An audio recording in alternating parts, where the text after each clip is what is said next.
লাইলাতুল কদরে কোন আমল আছে কিনা? সহিহ হাদিস দ্বারা প্রমাণিত লাইলাতুল কদরের আমল আছে। লাইলাতুল কদরের নিয়তেই সেটা করতে হবে। কি আমল? একটা আমল হচ্ছে সালাত। রাসূলুল্লাহ সাল্লাল্লাহু আলাইহি ওয়াসাল্লাম বলেছেন, মান কামা লাইলাতাল কদরি ঈমানান ওয়া ইহতিসাবান গুফিরা লাহু মা তাকাদ্দামা মিন যামবি। কেউ যদি লাইলাতুল কদরের নিয়তে সালাতে দাঁড়ায়, সালাত আদায় করে, আল্লাহ তার অতীতের যাবতীয় সগীরা গুনাহ মাফ করে দিবেন। তাহলে লাইলাতুল কদরের সালাত আছে। কি দিয়ে পড়বো? সূরা ফাতিহা একবার, কুল আল্লাহ শরীফ 100 বার, আর লাইলাতুল কদর যে কদর সূরা এটা 100 বার করে, তাই তো নাকি প্রিয় ভাই?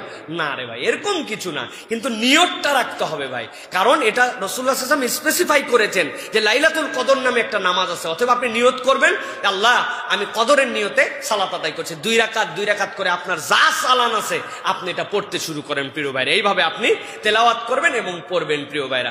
2 নম্বর একটা আমল হচ্ছে রাসূলুল্লাহ সাল্লাল্লাহু আলাইহি ওয়াসাল্লাম দোয়া শিখিয়েছেন। আয়েশা সিদ্দিকা রাদিয়াল্লাহু তাআলা বলছেন, লাইলাতুল কদর পেলে আমি কি করব? নবীজি বললেন, আল্লাহর কাছে বলবে, আল্লাহুম্মা ইন্নাকা আফুউন তুহিব্বুল আফওয়া ফাআফু আন্নি।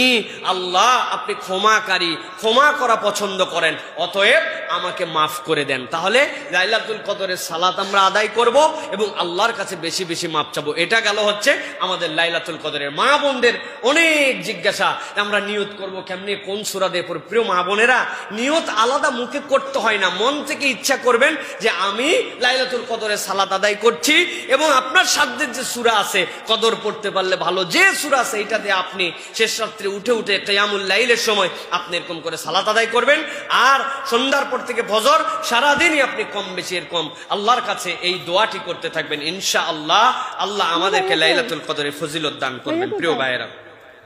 এরপরে আরেকটি বিষয় হচ্ছে যে বাংলাদেশের মানুষের কাছে কোনো ওহী আসছে কিনা যে কেবলমাত্র 27 তারিখই লাইলাতুল কদর? আমাদের তো ধারণা এরকম প্রিয় ভাইয়েরা। নবী করিম সাল্লাল্লাহু আলাইহি ওয়াসাল্লাম কি বলছেন একটু খেয়াল করে দেখেন। নবী করিম সাল্লাল্লাহু আলাইহি ওয়াসাল্লাম বলছেন, মান কানা মুলতামিসাহা ফালইয়ালতামিসহা ফিল আশরিল আওয়াখির। কেউ যদি লাইলাতুল কদর খুঁজতে চায়, কবে লাইলাতুল কদর এটা আমাদের জানার দরকার আছে না ভাই? এত দামি রাত আমরা জানবো না লাইলাতুল কদর কবে? ভালো করে বুঝে নেন, আজকে ফাঁস করে দিচ্ছে আপনাদের কাছে প্রিয় ভাইরা। লাইলাতুল কদর এই বছর কবে একটু বুঝে নেন। নবীজি বলছেন। কে বলতেছেন? ভালো করে কে বলছেন? সাল্লাল্লাহু আলাইহি ওয়াসাল্লাম। নবীজি বলছেন, কেউ যদি লাইলাতুল কদর খুঁজতে চায় তাহলে সে যেন রমজানের শেষ দশকের মধ্যে লাইলাতুল কদর তালাশ করে। কোন দশকে? শেষ দশকে। এরপরে রাসূলুল্লাহ সাল্লাল্লাহু আলাইহি ওয়াসাল্লাম বলছেন, ফালা ইয়াগলাবান্না আলা সাবইল বাওয়াকি।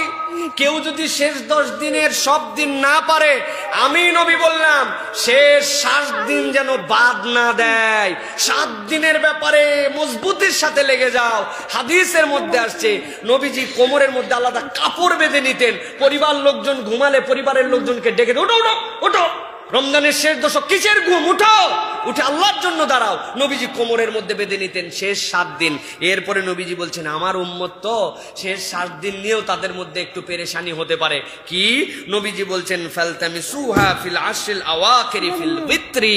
শেষ দশকের বেজর রাত, 21-এর রাত, 23-এর রাত, 25-এর রাত, 27-এর রাত, 29-এর রাত, তোমরা এই 5টা রাত যেন মিস করো না। ইনশাআল্লাহ